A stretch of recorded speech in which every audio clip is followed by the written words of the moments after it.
मोक्षदा एकादशी। आज की जो एकादशी है इसका नाम है मोक्षदा। मोक्ष को देने वाली इस एकादशी का नाम है। धर्मराज श्री युधिष्ठिर ने उत्पन्ना एकादशी का कथा सुन करके भगवान श्री कृष्ण से पुनः प्रश्न किया। श्री युधिष्ठिर जी बोले, हे देवेश्वर, कृपया बताएं कि मार्गशीर्ष महीना के शुक्ल पक्ष की एकादशी को किस नाम से पुकारा जाता है और उस तिथि को किस देवता की पूजा की जाती है, उसकी विधि क्या है। भगवान आप तो सबके सुख देने वाले हैं, कृपया आप मेरे प्रश्नों का विस्तार पूर्वक उत्तर प्रदान करें। भक्त वत्सल भगवान कृष्ण भगवान बोले, हे धर्मराज, तुमने उत्तम प्रश्न किया है। विस्तार पूर्वक मैं तुम्हें सुनाता हूँ, ध्यान लगाकर सुने। संसार में यश फैलेगा और हरे के सुखों की वृद्धि होगी। जो ध्यान से सुनेगा उसको, जो कथा में सुनते समय इधर उधर के बात करेगा उसको नहीं। ध्यान लगाओ किसी भी चीज में, जब तक ध्यान से नहीं करोगे तब तक वो चीज फलदायक नहीं होता। मार्गशीर्ष शुक्ला एकादशी को मोक्षदा एकादशी कहा गया है। इस एकादशी के व्रत में अपार शक्ति है। इस व्रत के व्रती को दामोदर भगवान की विधि विधान और श्रद्धा भक्ति से पूजा करनी चाहिए। दामोदर भगवान विष्णु भगवान का ही नाम है। इस व्रत का पालन करने वाला दशमी और एकादशी को निश्चित नियमों का पालन करे। जो आज की एकादशी करता है, इस एकादशी से पहले दशमी के दिन ही जो नियम है उसको पूरा करना चाहिए। अब नियम क्या है? भगवान श्री कृष्ण बोले, हे धर्मराज, मोक्षदा एकादशी के प्रभाव से नरक में पड़े परिजन भी स्वर्ग के अधिकारी हो जाते हैं। अगर व्रती विधि पूर्वक मोक्षदा एकादशी का व्रत और पुण्य दान करे तो पितर तर जाते हैं। इसलिए मरने के बाद में कहा गया है कि 2-4 एकादशी व्रत करके अपने परिजनों के कुछ उसका फल पुण्य दान किया जाता है। हो सकता है उस पुण्य से वो नरक में जाने वाला भी हो तो वह स्वर्ग में प्राप्त हो जाए। इसलिए व्रत किया जाता है और उस व्रत को संकल्प द्वारा जो व्यक्ति गुजर गया है उसको दान किया जाता है। वही कह रहे हैं कि अगर व्रती विधि पूर्वक मोक्षदा एकादशी का व्रत करें और पुण्य दान करें तो पितर तर जाते हैं। सूत जी बोले, हे ऋषियों, भगवान श्री कृष्ण ने युधिष्ठिर से कहा कि सुंदर नगर चंपक में बैखानस नामक राजा राज्य करता था। वह राजा अपनी प्रजा का पुत्रवत पालन करता था। एक रात्रि राजा ने स्वप्न में अपने पितरों को नरक की यातना भोगते हुए देखा। इस तरह का स्वप्न राजा को व्याकुल कर दिया। मैं तो इधर, लेकिन मेरे पितृ जो हैं वह नरक भोग रहे। वो राजा को ये स्वप्न देखकर ही बेचैनी आ गई, बेचैन हो गया।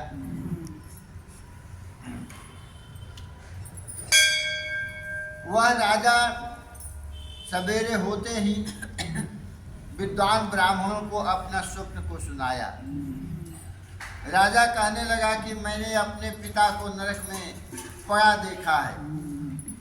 उन्होंने मुझसे कहा है कि हे पुत्र, मैं नरक में पड़ा हूँ, यहाँ से तुम किसी प्रकार मेरी मुक्ति कराओ, तुम मेरे तनुज हो।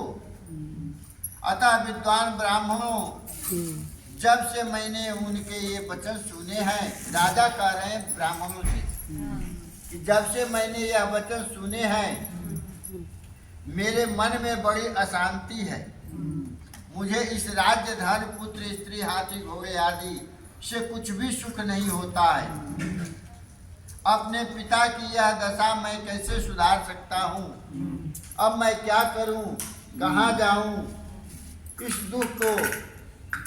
दुख के कारण मेरा सारा शरीर अयोग्य होता जा रहा है। हे ब्रह्मज्ञानी विद्वानों, कृपा कर कोई तप, दान, व्रत आदि बताइए जिसे मेरे पिता की मुक्ति हो। शास्त्र का कथन है कि उस पुत्र का जीवन व्यर्थ है जो अपने माता पिता की सब प्रकार सेवा न कर सके। ऐसा एक ही पुत्र हो जो अपने माता पिता तथा पूर्वजों के काम आता है। अनेक पुत्र से क्या लाभ है? उसमें इसलिए पहले क्या होता था कि 2-4 पुत्र पिता प्राप्त करते थे कि कोई एक भी पुत्र गया में जाकर के और अपने पितरों का पिंडदान कराएगा तो सभी पितृ स्वर्ग के वास हो जाएंगे। इसलिए कहा गया है कि सब पुत्रों से कोई एक भी पुत्र अगर कर देगा ना, सभी पितरों का उद्धार हो जाता है। और पितृदोष कैसे जाना जाता है कि हमारे घर में पितृदोष लगा है?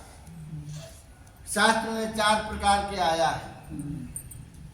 किसी के घर में बेटा बेटी अगर शादी योग्य हो जाते हैं, शादी में बार बार रुकावटें आने लगती है, ये पितृदोष का कारण होता है। किसी घर में भाई बहन है, भाई भाई है, माता पिता है, बेटा बेटी है, आपसी कलह होता है, लड़ाई झगड़ा हो, न उसको वो देखना चाहता है, न उसका वो बात मानना चाहता है, चाहे पति पत्नी हो, चाहे बेटा बेटी हो, कोई भी हो। ये कलह जो होता है यह पितृ का कारण होता है। ये शास्त्र में खोल के लिख दिया है। दूसरा है कोई व्यापार कार्य में लगा हुआ है और बार बार घाटा लगना, एक बार नहीं, बार बार वो काम कर रहा है लेकिन फिर भी उसमें घाटा लगता है, तो यह पितृ का कारण होता है। तीसरा, चौथा है कि शादी हो गया है लेकिन संतान में रुकावटें आती हैं।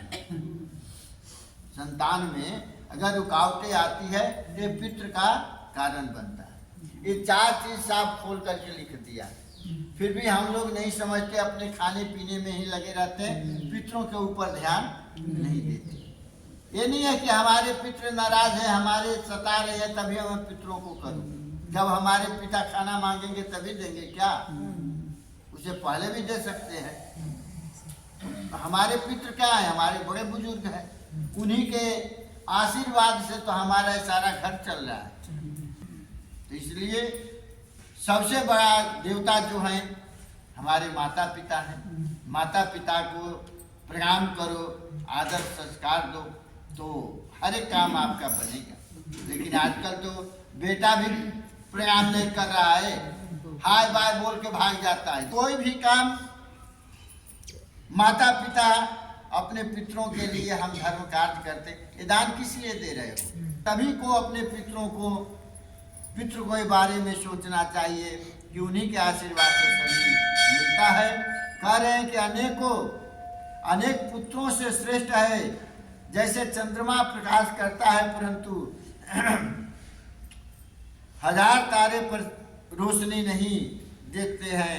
राजा के वचन सुनकर विद्वान ब्राह्मण कहने लगे कि हे राजन, समीप ही पर्वत ऋषि का आश्रम है, वे त्रिकालदर्शी हैं।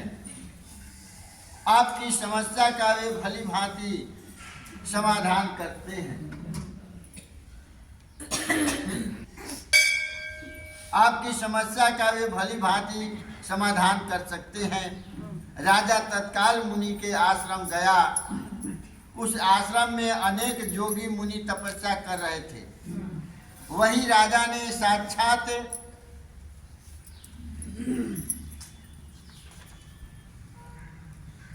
एक ब्राह्मण के समान वेद वेदांत के ज्ञाता पर्वत मुनि बैठे थे। राजा ने मुनि को साष्टांग प्रणाम किया।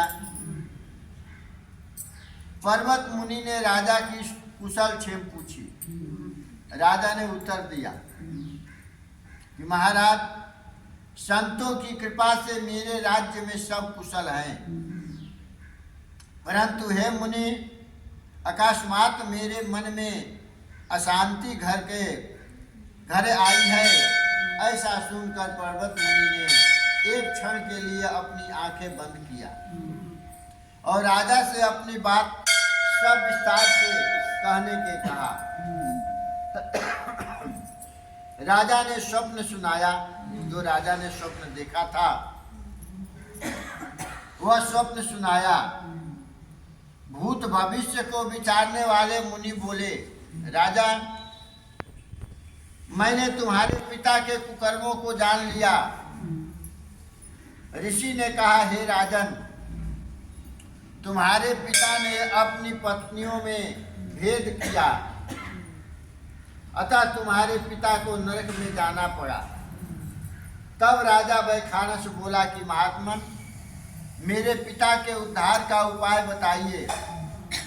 पर्वत मुनि बोले, राजन, आप मार्गशीर्ष शुक्ला की मोक्षदा एकादशी का व्रत करें और व्रत का पुण्य अपने पिता को संकल्प कर अर्पित करें। एकादशी के पुण्य के प्रभाव से आपके पिता की नरक यातना से मुक्ति होगी। मुनि के वचनों को सुनकर राजा लौट आया। राजा ने कुटुंबी जन के साथ मोक्षदा एकादशी का विधि पूर्वक व्रत किया। उस पुण्य को राजा ने संकल्प पूर्वक अपने पिता को अर्पित किया। राजा वैखानस के द्वारा अर्पित मोक्षदा एकादशी के व्रत के संचित पुण्य के प्रभाव से वैखानस के पिता को मुक्ति मिल गई। स्वर्ग में जाते हुए राजा के कृतज्ञ पिता ने पुत्र से कहा, हे पुत्र, तेरा कल्याण हो।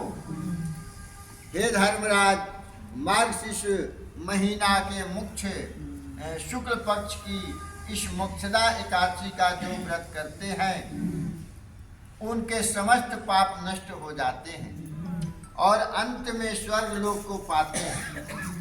इस व्रत से अधिक उत्तम और कोई व्रत नहीं है। इस कथा को पढ़ने या सुनने से अनंत फल मिलता है। यह व्रत चिंतामणि के समान, जिसके व्रती के सब कामनाएं पूरी होती है।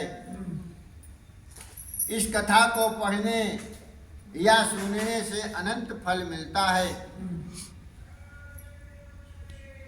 भगवान श्री कृष्ण ने धर्मराज युधिष्ठिर से कहा कि हे राजन, मानव की प्रबल आकांक्षा मोक्ष प्राप्त करने की होती है। मानव के प्रबल आकांक्षा जो होता है वह सभी सोचता है कि मोक्ष पाए। इस हेतु मोक्ष एकादशी का व्रत महत्वपूर्ण है। यह कथा पुत्र का पिता के प्रति दायित्व का उत्तम दृष्टांत है। यह कथा जो क्या सिखाता है, पुत्र को क्या करना चाहिए, यह कथा सिखाता है। अतः परिपूर्ण विश्वास और श्रद्धा के साथ यह व्रत और भगवान विष्णु के निमित्त पूजन करना चाहिए। यह कथा पितृभक्ति और पुण्य को भी दूसरे के लिए अर्पित करने वालों की कथा है। पितृभक्ति और दूसरे के लिए भी यह है कि मैं पुण्य दे दूंगा तो उसका भी कल्याण हो। तो कह रहे हैं, एकादशी व्रत केवल व्रती का ही नहीं, दूसरों का भी भला करता है। भगवान का स्वरूप माता पिता में देखने वाले व्रती की मनोकामना सिद्ध होता है। भगवान के स्वरूप माता पिता में ही देखा जाता है। जाता है। बोलो वृंदावन बिहारी लाल की जय। व्यास माता की जय।